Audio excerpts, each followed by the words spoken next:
Hello and welcome to another pregame show. What is going on? I am Matt O'Leary, joined as always by my good friend Connor Long. Connor, how goes it this Sunday morning?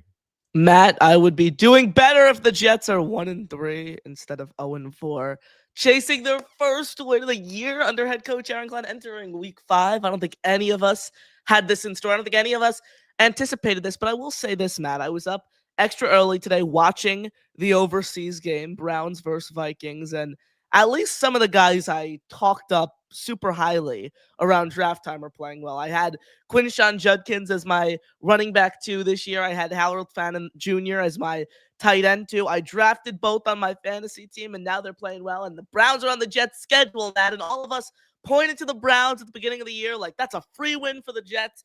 Cross it off as a win there. Now, when the Jets are 0-4, potentially, looking at 0-5, should they not pull off an upset home victory today, there's no game you can really point to and say it's an easy win. So this is the place that we've put ourselves in. No, it starts today against the Dallas Cowboy team that feels like they score points at will. It doesn't matter that CeeDee Lamb is out with injury. He missed last week, and the Cowboys hung 40 on a much better Green Bay Packers team. Unfortunately for the Cowboys, maybe fortunately for the Jets, their defense stinks. I would say one of the few defenses worse than the Jets in the NFL, as they tied the Green Bay Packers in a 40-40 tie. So I guess let's start there. Kind of same drill as always for those tuning in. We'll do a little open here, give our thoughts on this game. Then we'll plug in the call-in link and get through any of your questions. But what's the feel going into this game for the New York Jets here in week 5?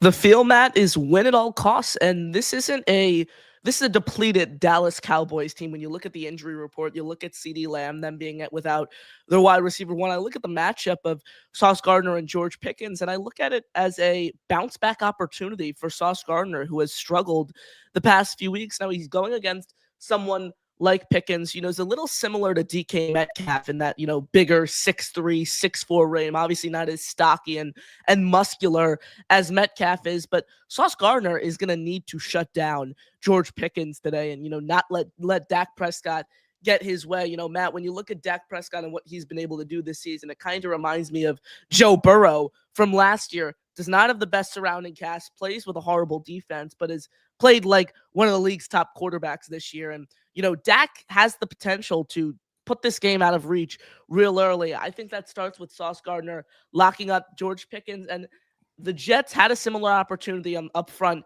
in week 3. They didn't capitalize then. They have to do it today. Create pressure, get sacked. You're going up against a Dallas Cowboys offensive line that is confirmed to be without 3 of their 5 starting offensive linemen. Another one questionable. Tyler Smith out. Booker questionable. So you have a ton of these star offensive linemen out on the Dallas side of things. The Jets need to take advantage of that up front on the defensive line, make plays. Last week, they didn't even lay a hit on Tua Tagovailoa, man. Not even a quarterback hit, let alone a sack. That script needs to change today. You need to, wreak havoc for Dak Prescott. Yeah, I feel like, and it's harsh to say this, but the Jets really have no chance if they're not going to be able to get after the quarterback, because if you give Dak Prescott time, he's going to make plays with his arm. And the Cowboys, very obviously not afraid to throw the ball and air it out. And, for the Jets on the other side of things to combat that, I feel like we've talked about this every week on the pregame shows, but they need to control the clock. They need to run the ball a lot. And the sad thing is it was working for them against Miami. The opening drive of the game, they were running at will, big play after big play on the ground, whether it was Brees, Braylon Allen. Now, unfortunately, Braylon Allen out for 2-3 months at this time. Yeah, probably the season. It very well could be the season.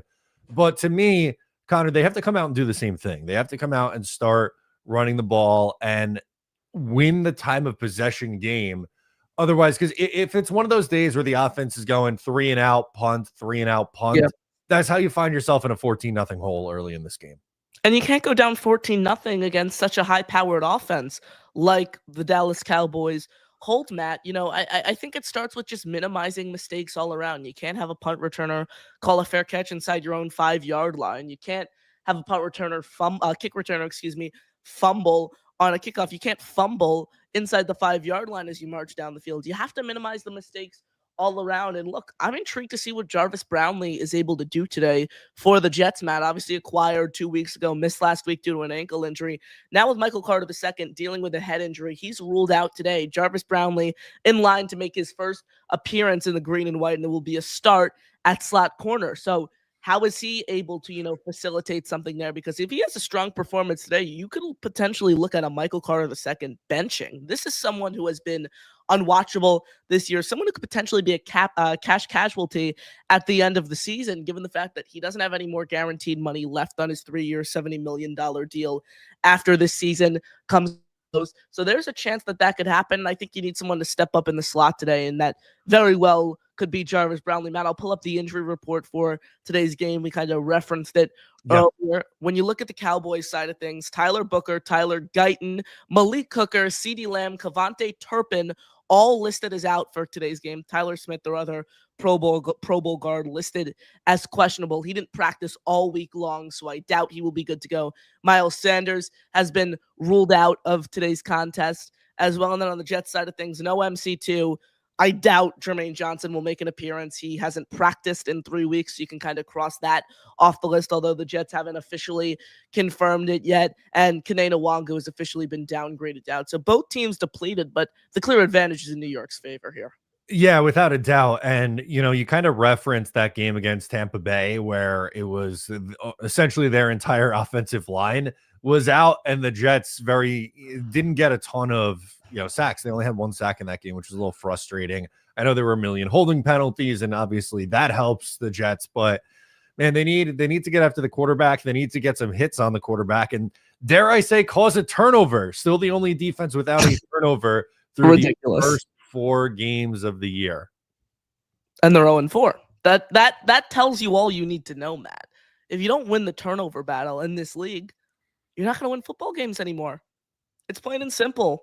That's the new genre of the game. That's the new way football is played now. Like, if you don't force a turnover and you turn the ball over, you allow defenses to strip sack you, turn that into, an extra possession, you fumble on kickoffs. Like, you're going to lose football games. This team has to get a takeaway today. And, could it be Sauce Gardner getting a pick? I'm sure that's exactly what fans want to see. Could it be a strip sack? Also, just fall on a fumble. It really is not that hard. It really, really isn't. I'm telling you right now, there's no reason the Jets cannot fall on a fumble. Have you seen the stat, Matt, that 1,077 of the last 1,078 fumbles over the past 25 years have not been recovered by the Jets? The Jets have recovered 1 of those fumbles. It's crazy. That's really literally humanly impossible. How is that? It's absolutely ridiculous, Matt. I think it starts up front. You have to get in the backfield. You have to look to punch the ball out. You need to force fumbles. That's the end of the day. That's what you got to do. Ugh, brutal. Win today. Please win. And look, I don't have New York winning, Matt, but I think there's certainly a world where they can. Yeah, no, for sure. There is a world where they can win, but I'm in the spot where they need to prove it to me right now. Yeah. They need to prove that they're not going to go out and have 13 penalties for over 100 yards. Like, if you do that, you're not winning the game. If you turn the ball over 3 times, you're not winning the game. If you can't create any turnovers or get pressure on the quarterback, you're not winning the game. So I'm with you. I'm not picking the Jets to win today. Is there a chance they could win? Of course, but they gotta prove it to me before I'm going to stand up here and predict the Jets win on this pregame show. Most definitely. And I had the Jets losing last week to Miami, and I recorded a postgame video, and I was really upset, and everyone was like, Connor, you predicted them to lose. Why were you disappointed in, the fact that they lost? And it was just the way that they lost, because it was such a winnable game last week. You're a Braylon Allen fumble away. You're, a kick return fumble away. It's just those little things that could be cleaned up are the differences between wins and losses. Now, look, when you look at the record, 0-4, it's not pretty, but I'll give them this. I know fans don't want to hear moral victory. They don't want to hear that term, this and that. I'll say this, however. The Jets have stayed competitive in 3 of their 4 games. They've stayed within 1 score in 3 of their first 4 matchups to open the year. That's something to look at and, potentially list as a positive, because, Matt, I know what'd you say, 6 wins for this team this year? Was that your prediction? 7. I had them at 7 and 10. Okay, you had them at 7 and 10. I had them 8 and 9. So we were in that similar range. there were people who had playoff expectations for this team that I thought was just completely outlandish for year one of a new regime when you look at the roster and what they did last year, downgrading across multiple spots on the depth chart. I'll say this. Look, I don't know what fans expected out of this team. Would it be great to be 2-2? Sure, you can be 2-2. But, I just think it's, impressive to a degree that the Jets have, kept games within one score against playoff teams, against really productive teams. So sure, they haven't come out on top, but those are just the little details from, being a good team to a great team and between losses and wins. So I'm not as disappointed as just the average fan for the way they've started if you look at it from that nuanced approach. No, that's totally fair. And I agree with you, at least for the Steelers and Bucks game, I guess. But yeah, the Dolphins were 0-3 and haven't been good absolutely this year. So that one definitely left a sour taste in my mouth because, you made a team that has looked pretty horrible this year. You did nothing to win the game. You essentially handed it to them on a silver platter. You got beat by the same rollout bootleg play that Tua ran seemingly 15 times in that game, and it worked every time. So I was kind of with you in the patience in the first 3 weeks, but the performance against Miami again was something that really frustrated me. So hard to come away with that take for me right now personally. But again, you had your first 4 games. There's still 13 more games on the schedule. Show signs of improvement. That's what I want to see. I think it's more important for how this team finishes the season rather than how they start the season. And that starts today. Like if you go out there and win a game that not a lot of people are picking you in because of how you've looked the first 4 weeks of the year, and it starts to change the vibes around here. I'll say this, Matt. Sean Jefferson, the Jets wide receiver coach, was a part of the 1994 San Diego Chargers, who started 0-4 and still managed to make it to the playoffs. So if you ask Sean Jefferson, never say never. Playoff hopes are out the door for this team. I said it last week. I'll say it again. Just win for your own pride. Win for your own dignity at this point. Nobody's talking about winning records. Nobody's talking about playoffs right now. Playoffs, the famous quote, of course. No, just win a freaking football game against the Dallas Cowboys team that they could certainly beat today. So the Jets are home. There is going to be a home crowd because Jet fans show up no matter what the record is, as you and I both know firsthand. Get a win today. Have some momentum because could you imagine the trip to London next week? Matt, should they not win today, and how brutal that's going to be on the coaching staff, how brutal that's going to be on the players, even more so the fan base, those who are making the trip to London to go watch an 0-5 football team play, and us waking up early to watch that game super, super early. So they need to get a win today, stack some momentum before you go overseas and face a very, very solid Denver Broncos football team. I'm with you on that. I dropped the call-in link in the chat, so we'll open up the phone lines. Wanted to go through some of the comments right before we started, and we're going all the way back to the beginning just because I think this is a good place to start.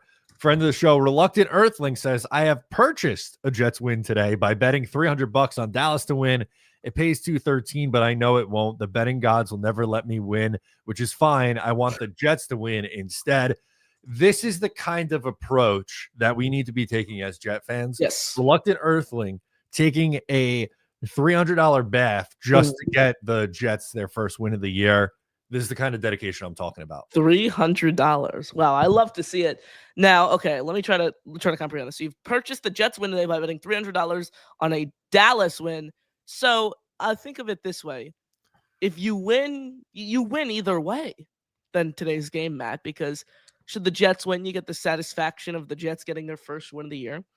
And if the Jets lose, you made yourself some nice money going into a nice Monday morning. So yeah, the loss doesn't sting as much if you're $213 richer. I'll say that. Exactly. There we go. That's the that's the mantra there. So absolutely, completely agree with that, and I like it. I just want a victory Monday. I'm tired of going into school and just being a punching bag for people who don't even watch football or have any clue and just say, oh my God, the Jets suck. The Jets are 0-4. This is going to be 0-5.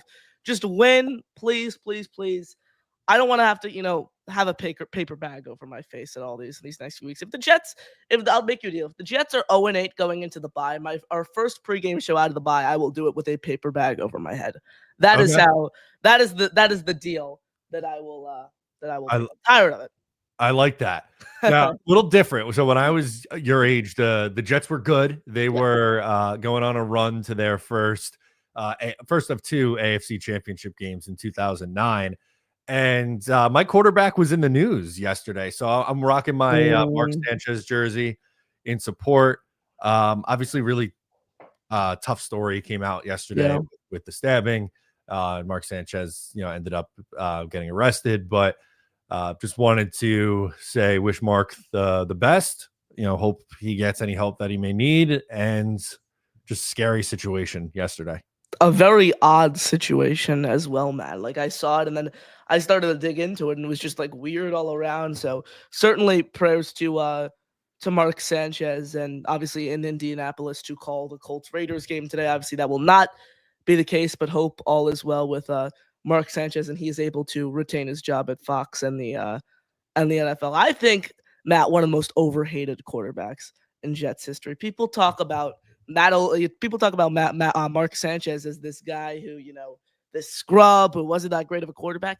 He led the team to 2 consecutive AFC Championship games. This is a team that has not won more than 7 games in over a decade. We have no right as fans to criticize a quarterback who brought us to, an AFC East divisional title. So I'll say that about Mark Sanchez. Certainly prayers with he and his family. Yeah, especially in year 2, year 1, it was the running game and defense. And, he did enough in the playoffs where they won a couple games. That second year in 2010, he made a lot of clutch throws in the regular season and playoffs. They were kind of like the comeback kids that year. There was a bunch of fourth quarter comebacks. So for me, you're never going to get any Mark Sanchez pessimism. Want to pull up another comment before we get into our first call of the day. Our friend Johnny Boy says, Matt and Connor, I will not call in today. I think it's because of me calling in that we keep losing. I apologize for the struggles. He's taken the on the couch, Doug on the couch approach. I was just about to say, did we see Doug last week, Matt? Was he on? I don't remember if Doug called in or not last week. But he was taking a bit of a hiatus last year. He was trying to make some positive changes. Unfortunately, it didn't work out. Nothing worked last year, Matt. I don't even want to remember anything that happened last year. I mean, from your Week 4 loss to the Denver Broncos to losing 30-6 to the Arizona Cardinals, that might single-handedly be the worst football game I have ever watched. The Jets losing 30-6 to Arizona, brutal. I mean, just win. And look, I don't care what the score is today. I've given up on upside, especially for these next few weeks. I've given up on hope.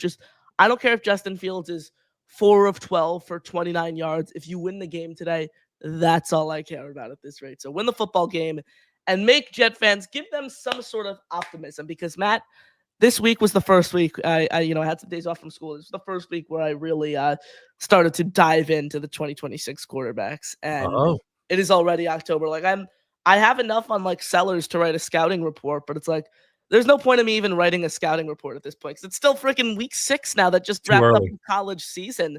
Like it's not even like we're talking about the back end of the college season. We're already talking about drafts and things like that. We already have our eyes on the quarterback class. And look, everyone's talking about the Jets being a team picking in the top 3. I don't know where the Jets are going to pick at the end of the day because the reality is the schedule is so easy down the stretch. So like there is a world where, they string together a few wins and, the Jets, they'll always find a way to hurt their draft position. So they'll go from having a top 3 pick in week 15 to then picking a 12th overall come the last game of the year. So the Jets will always find a way to screw that up. That's usually how it goes, right? All right, let's get to our first call of the day. Let's go out to the one and only Beast Breaker. Connor, you're right about one thing. They need to turn their heads around, get it out of their ass, and wake up call. Hello, get your heads out of the toilet. Time, strive to survive. It's time to survive. 0 for 4, that's crap. Last week, what did we look like? Wah, wah, wah. What does that sound like? Wah, wah, wah. The sad trombone. Yeah, a bad trombone, very bad. Not in tune, not prepared, not ready. So they better be ready this time because it's called the show's over. Time to buck up, get your boots on, tighten up your laces, get your ass in battle. No more of this crap. We lost by 6 last week. That still was not good. Justin Fields fumble, and then Braylon Allen, the dumbest move. Did you see that dumb play? First quarter, Braylon Allen had the ball, and what happened? Whoops. Yeah, fumble. Right at the 1. Yep. Like, you idiot. You're supposed to use 2 hands and lock it in place like this. Beast, would you have held on to that ball? I would have locked it in place and just would have went like this, locked right in, and just went, out of the way. Just bulldoze them over, like, right in a freight train. That's what half this team needs to do. The defense needs to stop being soft. Time to get tougher. It means get some meat in those muscles and run those bastards over. Run them over. It's not hard. Stop taking the punches to the face. Stop getting punched. It's called, listen to Mick. It's called, here's the thing, stick and move. Get a few shots and move. Yep. It's all. That's all we're asking. Is that too much? No, that's not too much. That's simple stuff. Come on. You figured it out. Matt can figure it out. We've all figured it out. Hello? Did we get dropped on our heads when we were kids? No. Our parents beat our asses because why? They knew what we wanted to do in life. Our boys need to do the same thing. Wake up. Smell the coffee. Get it in gear. Love it. Strike first. Strike hard. No mercy. Beast, I love that hype up song. Hopefully the Jets are watching this in the locker room right now. Yes. Going into the field. Or they'll hear a phone call from me because I already gave Jake my number to give to Muji and Glenn. I already said a lot. I got 2 guys. That could turn some heads around and unscrew them like cheap bottles of whiskey. You want to fight? It's called, hey, you want to bring us in? We'll show you how to play football. We're going to play it like we used to play it in the 90s. Smarter, tougher, wiser, and no mercy. I expect no mercy. When you finish the job, you finish the job. Don't give a half-ass performance. Finish the job.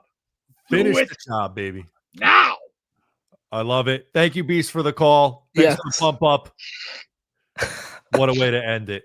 The best. Thank you, Beast Breaker, for the call in. That was absolutely electric. I'm ready to strap up a helmet and shoulder pads and get out there after that. Yeah, I mean, Matt, you'd be better tackler than Michael Carter II. You'd be a better tackler than Tony Adams. Everyone on this team. Brutal. Yeah, I am. Part of me is excited to see Jarvis Brownlee this week, and I hope he can be an improvement. I know Michael Carter has been a fan favorite for a while, but just I don't know if it's him not looking right after the injuries or what, but just not the same guy, clearly.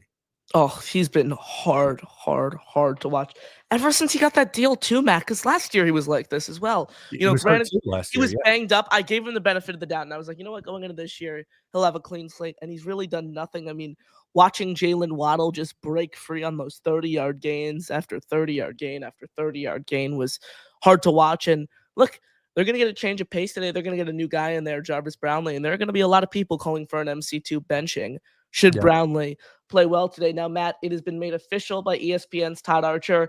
The Cowboys will also be without Tyler Smith today, so it's official. 4 of their 5 starting offensive linemen, including 3 Pro Bowl caliber players, will be out today. Now, can the Jets take advantage of this? I'll say this, Matt. If the Jets do not have at least 3 sacks today, this pass rush, I think it's easy to declare one of the worst in the league. Yeah, they have to get after the quarterback. It's time. No excuses. Go out there and play like your hair's on fire. Please. That's my question to the team, or hope. Well said there, everyone. Smash the like button, hit subscribe. Matt and Connor right here with you guys on a pregame edition of a New York Jets Sunday. Football is back. Jets played on Monday night last week. We're here on a Sunday, though, this week, previewing Jets vs. Cowboys.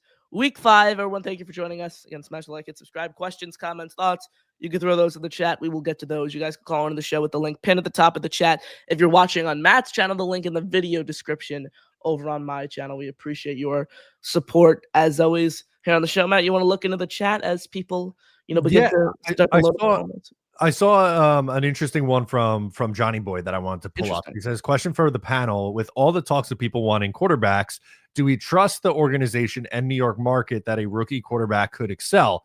I have not given up on Fields. So where do you stand with the Justin Fields and quarterback discussion? So it is super interesting, Matt. Like I've watched like 8 games of. I'll pull up my list on my Excel sheet of the quarterbacks that I have watched so far. So I've done Mendoza. I have done. Let me try to find this quickly. Stand by. I've done Mendoza. I've done Sellers. I've done Jaden Mayava of USC, and I'm like halfway done with Drew Aller, Nussmeier, and Latier, the 2 guys up next on my list. And I will say this: so far, not even just digging into the all 22, just watching these guys, this class is more overrated. This class is overrated, I think, by the fans and college football fans and just football fans in general right out of the gate. But when you talk about this sort of trusting this organization, it's tough for me to trust Aaron Glenn and Darren Mushi to pick the right quarterback because I haven't seen anything from them that, gives me trust and gives me the ability to say I feel confident in these guys being able to land a franchise quarterback. Now, when you talk about what they do with Fields, look, I think there's a world where Fields starts week 1 again. You look at all the rookie quarterbacks in recent years. These are guys who sat for a year and then came in and thrived. Look at Jalen Hurts with the Philadelphia Eagles. That's the easy one to headline. He was also a second-round pick there as well. And when you talk about, how quarterbacks are going to view the Jets, I think the Jets are a very attractive destination should they pick in the top 5 for a quarterback. You have a elite offensive weapon in Sauce Gardner. You have a premier tight end, an up-and-coming tight end at that, in Mason Taylor. You have one of the best offensive lines in the league. So this is going to be an interesting destination for some rookie quarterbacks. I think, a better destination compared to, a team like the New Orleans Saints, a lower end team like that really just lacks roster talent overall. There's a world where also the Jets could wait till 2027. So I think there's a world where a quarterback can excel here. You just have to land on the right guy. And a lot of people are going to be attracted to Lenoris Sellers.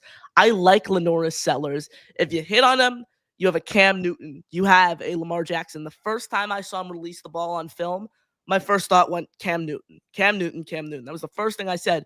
But then he has a lot of similarities to guys like Fields. He's a lot of similarities to a guy like Anthony Richardson. Slow to process the defense, forces the big play at times downfield, sloppy footwork in college. So, look, the discrepancy between the ceiling and floor is pretty significant, but to kind of tie everything together, if you get the right guy, they should be able to thrive anywhere. Yeah, I would think so. And I don't know if Johnny's going to really like this answer because it's a pretty non-answer, but I don't feel like I've seen enough yet. Like we've only seen 3 starts of Justin Fields. I want to see how this goes. Can we have this conversation in like late November, early December? And I'm not saying that it's written in stone one way or the other right now. I don't feel that it is. I want to see how Fields continues to play. I'm open to the idea of taking a quarterback. I don't think the Jets should go, oh, like I don't know how we feel about this class, or can he really survive here, this and that. Like, just because you've had past mistakes doesn't mean that you should stop trying, right? Like that's the absolute worst way to go about it, because then you're never going to fix the problem. So I'm definitely open to the idea. I just think it's too early to know if Justin Fields is the answer or not for next year, and B, who those top guys in the class are right now, because it's still early in the college football season. And some of the bigger name guys, like I don't think Nussmeier's had a great year.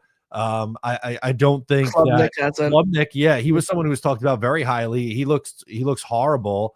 And Drew Aller, who was had a lot of hype last year and going into the season, he's looked bad too, I think. So there's Matier, Mendoza, the Oregon quarterback rising more. Has been rising. So I think we need to see how it plays out for a few more weeks. Yeah, absolutely. Again, it's still so early in the process. It's still so early in the college season. And I agree with you with what you said about Fields there, Matt. Like, I think he's played well enough where the Jets could be 2-1 throughout his 3 starts, assuming you have league average defensive and special teams play.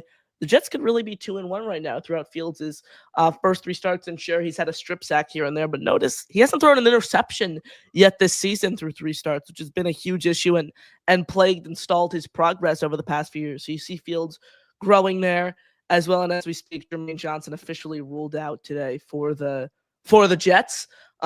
We do have the inactive list, actually, Matt. Do we want to pull that up? Yeah, go ahead. Pull it up if you have it. We'll try to pull this up right here on the show. Jets inactive list for today's game. An interesting name on this list. We haven't seen inactive. Not that. Despite not having an offensive role, so you have Jermaine Johnson, Michael Carter II, Kanena Wangu. Healthy scratches include Esapole. Stone Smart is the interesting one. We literally have not seen him be targeted once the entire season. But he was active the first 4 games of the year, so he is inactive. Jelani Woods is inactive. And Leonard Taylor III, boy, oh boy. I can't stand this, Matt. It's just puzzling every single week that they have Leonard Taylor III inactive.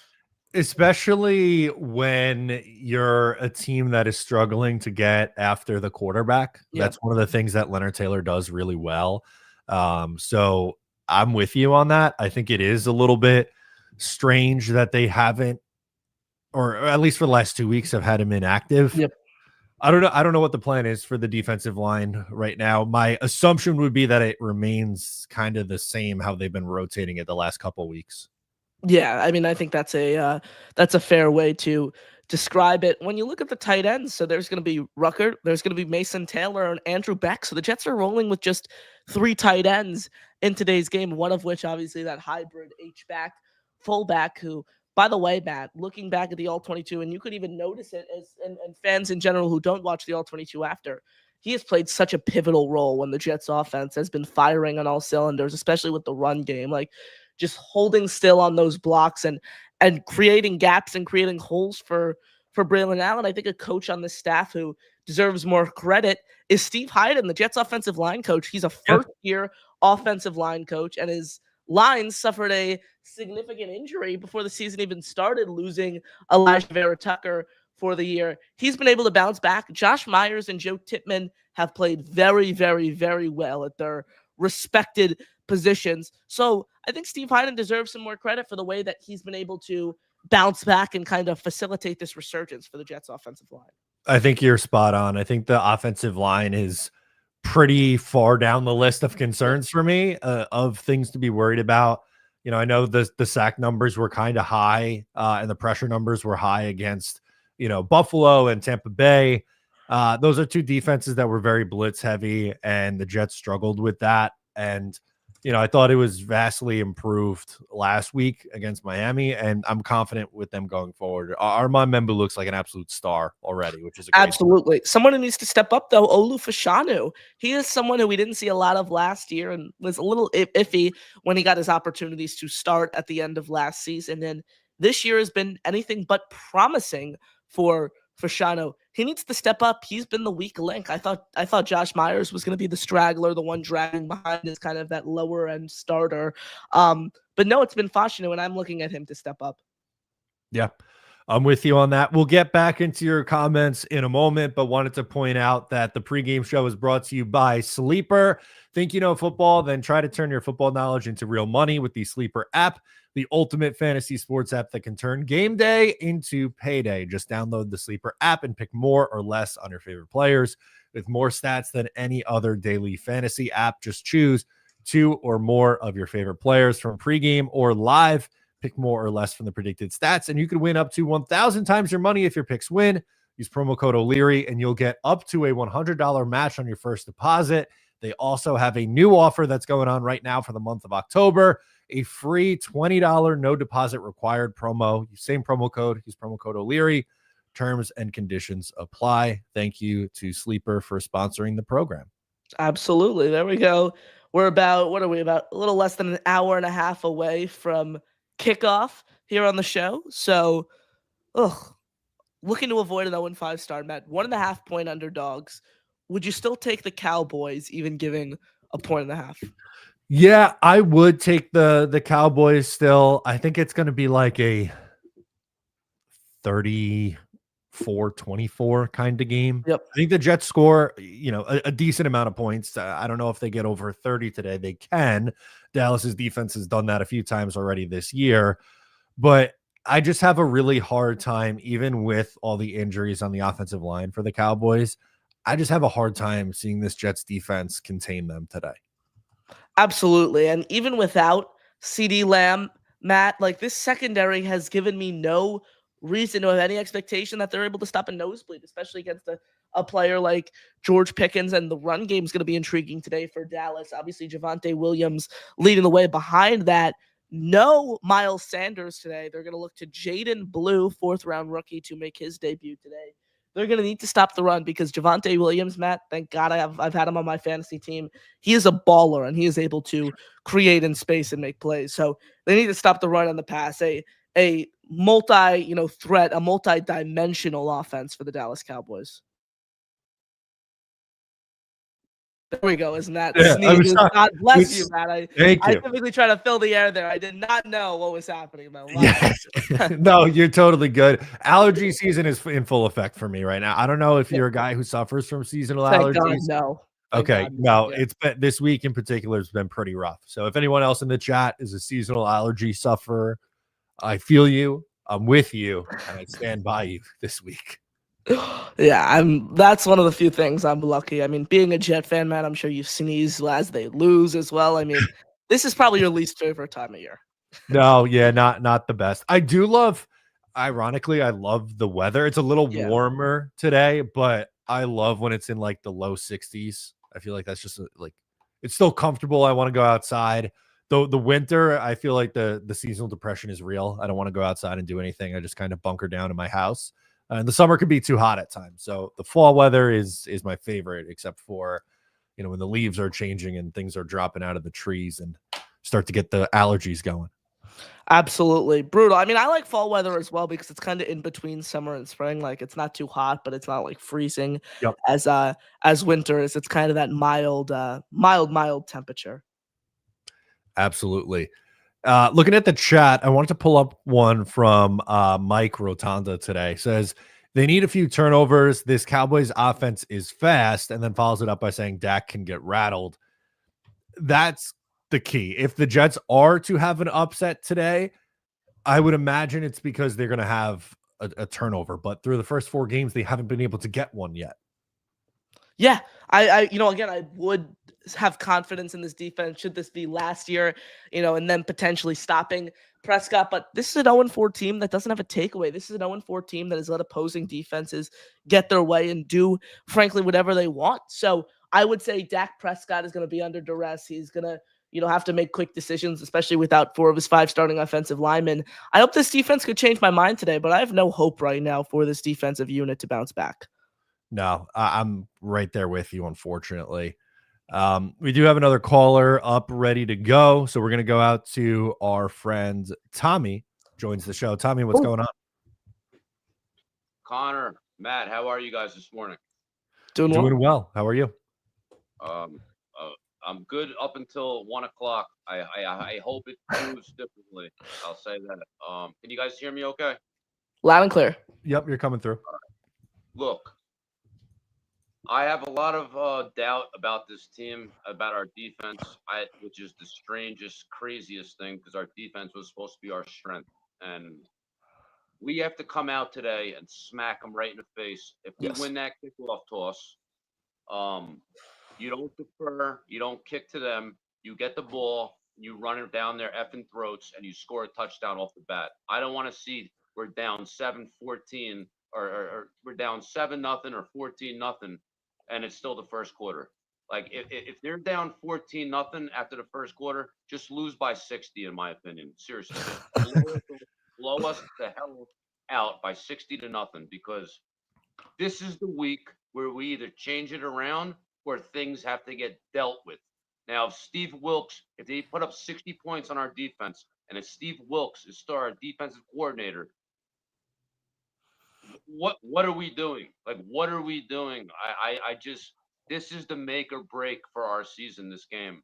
And guys, let's go. We need a win, baby. We need a win. Let's go. Jets. Jets. Jets. Jets. Hell yeah, go, Tommy. guys. Oh Let's yeah, go, brother. baby. Let's go. Let's love go. Great show, guys. All right. Love you Thank you. Thank both. you, Tommy. That was incredible. Again, the hype. The Jet fans are ready. Yeah. Is the team ready? Between Beastbreaker and Tommy, I feel like I'm ready to go.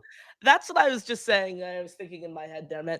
What fan of an 0-4 team is doing that? An 0-4 team, looking to pull off an upset to avoid being 0-5. I don't see Tennessee Titan fans doing that. I don't see Carolina Panther fans doing that. By the way, Matt, as podcasters ourselves, did you see that article yesterday from Bleacher Report regarding a Carolina Panthers podcast? I did. I said, I'm not leaving. I'm not going anywhere. Times are tough. I get that, but I will never leave this team. Oh, we can't help ourselves. We'll always No. watch. We'll sit and watch every snap. We'll talk about them for hours on end, day in and day out. I wanted to get your thoughts on this, Matt, because it was a huge topic of conversation on my Next Gen show last night, and it was the comments that Sauce Gardner made in particular after last Monday's game. Talking about he doesn't see these getting called, against good teams. That talking about pass interference calls and being handsy, and he thinks it's the product of the Jets being terrible. What were your thoughts on those comments? I don't think he's necessarily wrong. I kind of go more so with Aaron Glenn's comments where he was like, we kind of have to earn the right to get those things called. And that I think is a better way to put it. Or Garrett's comments after the game where, he essentially said the same thing, but then ended it with, I guess they're calling that a penalty. Like I can't do that again. I got to leave, no doubt. I think I preferred how Glenn and Garrett Wilson handled it personally, but how about you? Where do you stand? Yeah, I'm in full agreement with you. I just don't want I hate the excuses. I hate things like that. Like, that isn't what Jet fans want to hear, Sauce Gardner. They want to hear accountability. They want to hear you taking responsibility for those penalties. So look, it's not ideal. It's not what you want to hear. And I was a little frustrated, and I pointed to that, and I'm like, I was filling in for Richie on the AFC East roundtable, and all the guys on the roundtable were pressing me about it. I'm like, look, that's why he's not a defensive captain. Let's be real. At the end of the day, he's not a defensive captain for a reason. I think those comments encapsulate that right there. So look, I'm in agreement with what Sauce Gardner said. I just didn't like the wording of it. I think he could have worded it in a more, accountable fashion than saying it's because we suck. That's why I get PI calls. Like, I don't like the verbiage used there. No, that's totally fair. I'm with you on that. We have a super chat, and then we'll get back to the phone lines. We got a couple people waiting. V-Man chimes in, says, my liver and kidneys will leave my body before I leave the New York Jets fandom, and I think most will agree with me. That's true. You got to take the heart out of my chest for me to stop being a Jets fan. Oh, Matt, this is what drives me crazy when fans are always like, oh my God, the product sucks, this and that. It's awful. It's awful. It's awful. I'm not going to watch. I should just turn the game off. It's like, all right, turn the game off, bro. No one's stopping you. Yep. You're not going to turn it off, though, because at the end of the day, we are Jet fans, and we cannot help ourselves no matter what. I don't know what good football is. The best quarterback, I don't even know who the best quarterback is to play for this team since I've been a fan. You'd probably have to say Aaron Rodgers, and he won 5 games last year. Like, if you're just talking about sheer quarterback talent, like, my favorite game, Matt, as a Jet fan, you can make a case it was week 3 last year, but my favorite game was the 2022 game against the Cleveland Browns. I haven't seen a game better than that, really. We gotta change that for Connor. Yeah. I haven't seen like a blowout. Like, I haven't really seen like a dominant blowout game, with the exception of like that. What was the score of that Dolphins game in 2022 while Bridgewater went down and they had like it was like 40-17, something like that. Something like that. Like, that's the only game I've watched, and the Jets have been actually on the right end of a blowout. we gotta change that for you. Certainly. All right, let's go back to the phone lines. Alan's up next. What's going on, Alan? Hey, gentlemen, how are you? First of all, Matt, excited for our Islanders top 10 pick in June. I can't wait. It's gonna be great. And another one. I'm excited to watch Matthew Schaefer this year. That's really all I care about. But they are not going to be a good team this year. I'll just leave it at that. Fair. Couple of comments on the Jets. Can you please explain to me why Jermaine Johnson wasn't placed on IR? Yeah. Very good point. I don't know. And I said this 3 weeks ago. Yeah, no, that's fair. I don't get it. Obviously, they were hoping he would be back before, but that's not how it's going to end up going here. Number 2, can you tell me why Smart and Woods are inactive today? They haven't used them. Yeah. I personally would like to get them more involved, but if you're not going to use them, I guess maybe they'll use more of the receivers today with Tyler Johnson back in. I don't know. Can you tell me why Alan Lazard is still on this roster? No. I haven't had one answer for you yet, Alan, unfortunately. Okay. Can you tell? I'm trying to be nice. Okay. I'm always negative, but these are straight up questions which have no answers to. Okay. Can you tell me why Tony Adams got pretty much 100% of the snaps last Monday night? He played 100% of the snaps. He played every single snap. Why? It makes no sense, Alan. That's what's annoyed me the most of this regime, just the blatantly obvious roster decisions and calls that we can make directly from our couches that would have proved to be more successful than this regime's roster decisions so far. I mean, there's no reason Malachi Moore shouldn't be starting at the strong safety position. We know what Tony Adams is. There's no upside there. He's outplayed the expectations of a UDFA. Now give me the young guy who you traded up for. I bring all those up because as bad as the coaching has been over the last decade and a half, to me, player personnel decisions just make me just shake my head. Makes me wonder what the hell's going on in that room. Like, to me, I always said with the new regime, I didn't have an opportunity to watch. I didn't have a chance, or I was hoping that Adams, Gibson, Clemens, and Lazard would not be on this roster. And all 4 made the roster, and 3 are still there. So I'm trying to understand what's going on. I get the idea they didn't want to bring a number 2 receiver. I get it. I think this was a complete tank year. I know they're not going to say it. I actually thought this was a tank year. I always thought that the Jets should have taken the entire Aaron Rodgers hit this year. I thought it made no sense for them to split. And they didn't even spend the cap space either. Like, they didn't even bring in a Zadarius Smith. They didn't even pay a Jadeveon Clowney. Like, they just took half the cap hit and didn't even use the extra cap space. It made no logical sense. Dallas is down 2 of their offensive linemen. They're 4. down they're down 3 or 4? 4. 4. Okay, 4. Wow. Okay. Yeah. They're down 4 offensive linemen. They're down 2 of their top 3 receivers. And I still think they're going to get blown out, the Jets. I do. Because I have no idea who's going to defend Jake Ferguson. I have no idea. Jake Ferguson is going to have a monster day today. And that's the problem. That's a good point, because who are you gonna put on him? Tony Adams? I don't think Andre Cisco, who can't tackle.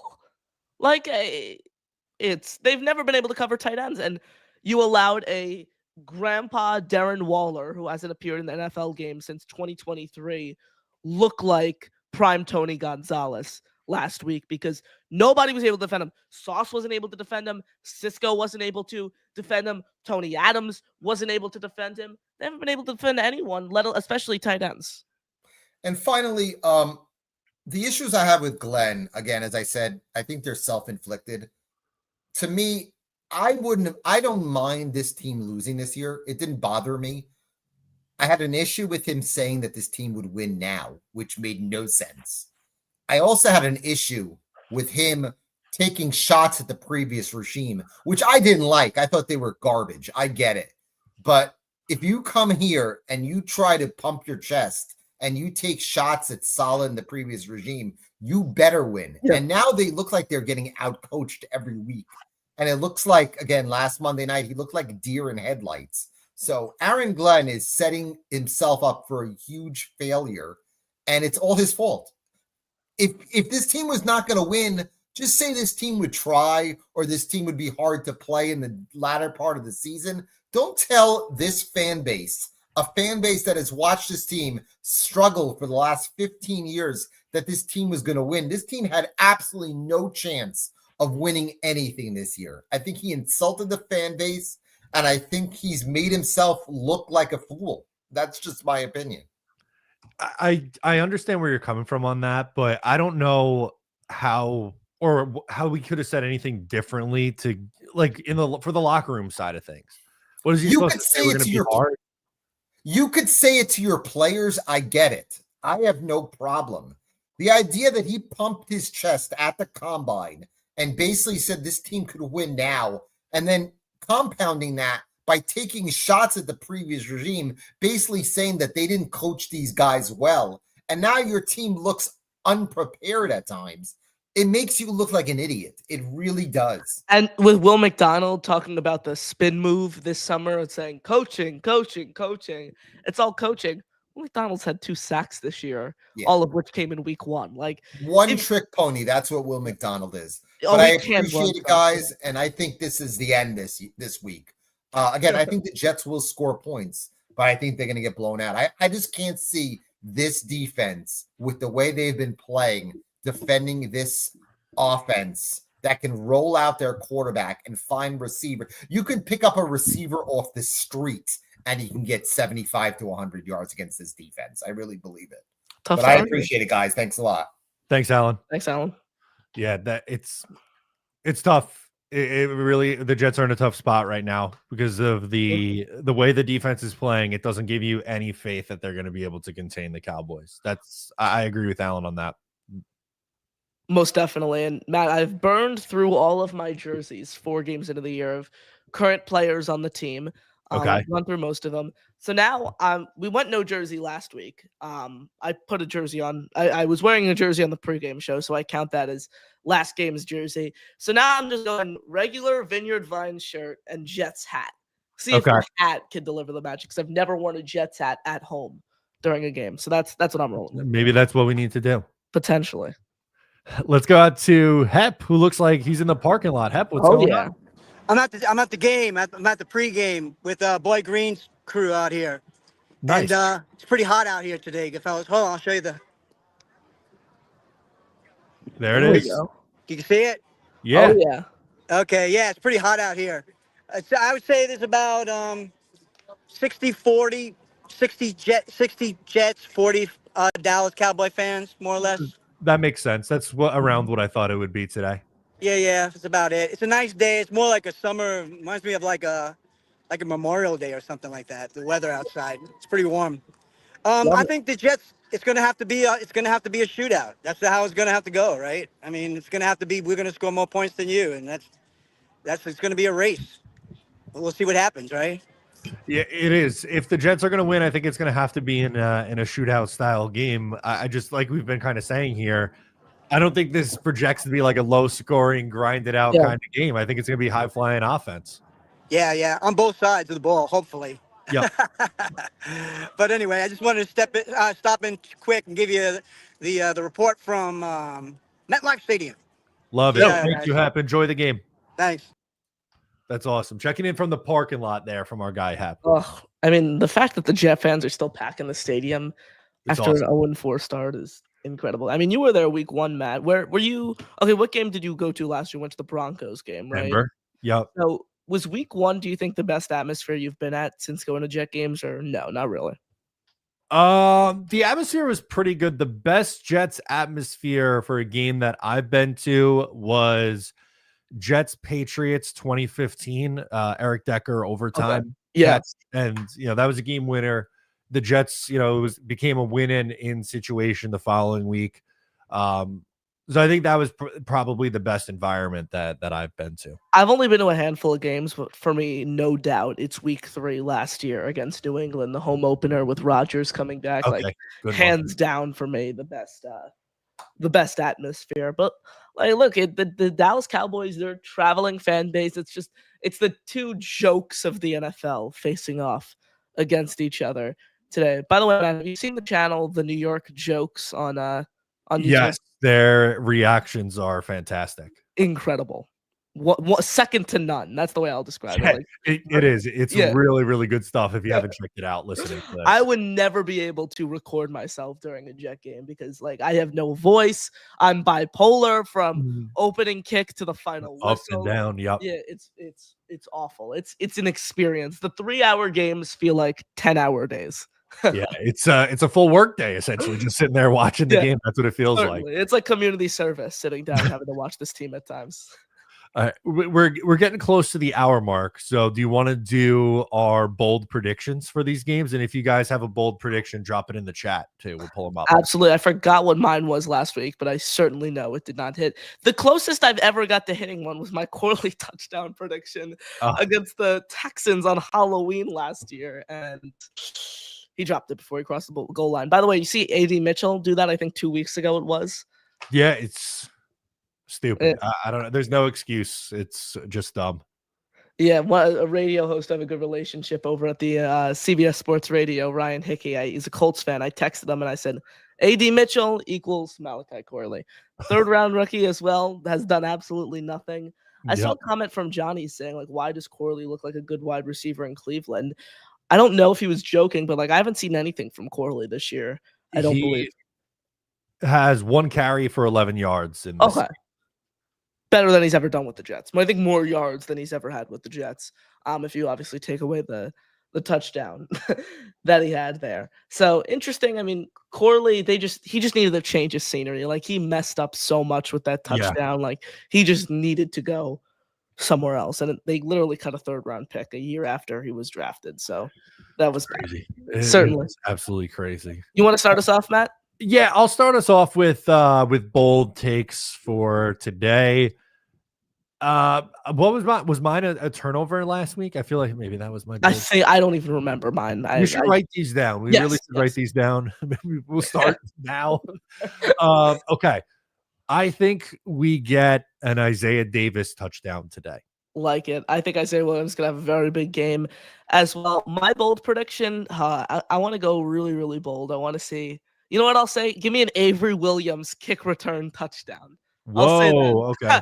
I'll go really bold. So if that hits, I'm the voice of God. He led the league in yards per kick return in 2022 before suffering a torn ACL.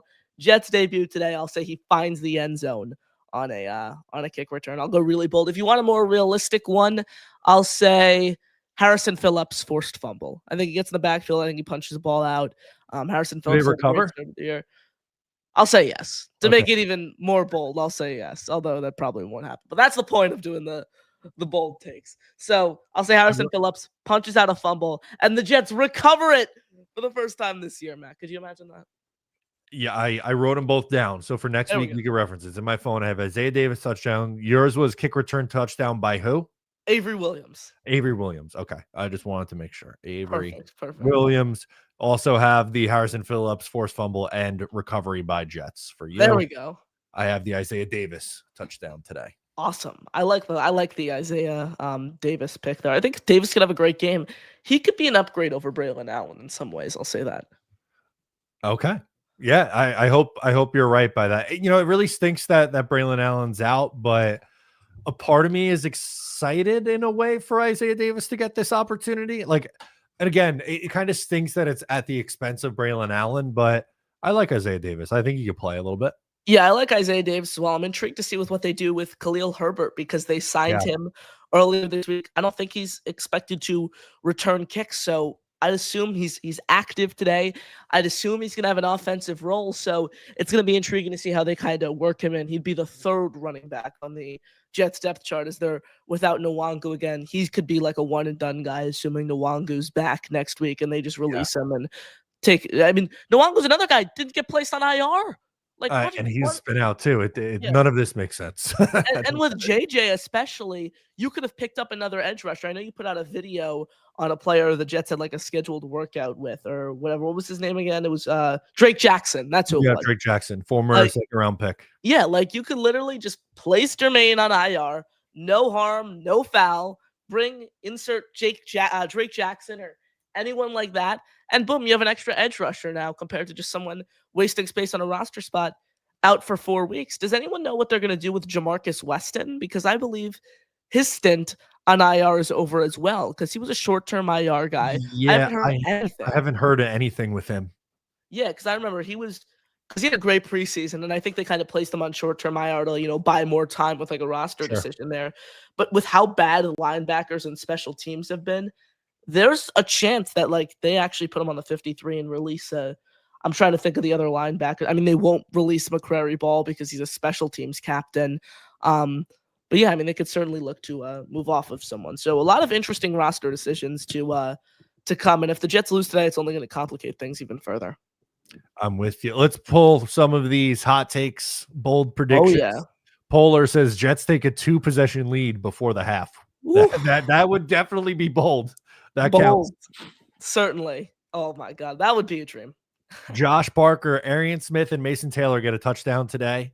Arian Smith's very bold. I mean, Taylor should have had a touchdown in week 3. He was wide open on a corner route in the back end of the end zone, and Tyrod Taylor decided to take a 4-yard check down to Breece Hall instead. Dan, the Jet fan, says bold prediction: one of the safeties gets a pick 6. Not going to be Andre Sisco. I'll say that. Andre Sisco has been unwatchably bad. What else do we got in here? Let's see. Any other good ones? Johnny Danks says Dave Portnoy predicts a Breece Hall touchdown today. I would like to see Breece get in the end zone. Yeah, certainly. Do we have any other hot takes in the one chat? For Johnny here, I think is a good one. We shut out the Cowboys in the first half. That counts. Interesting. I like that.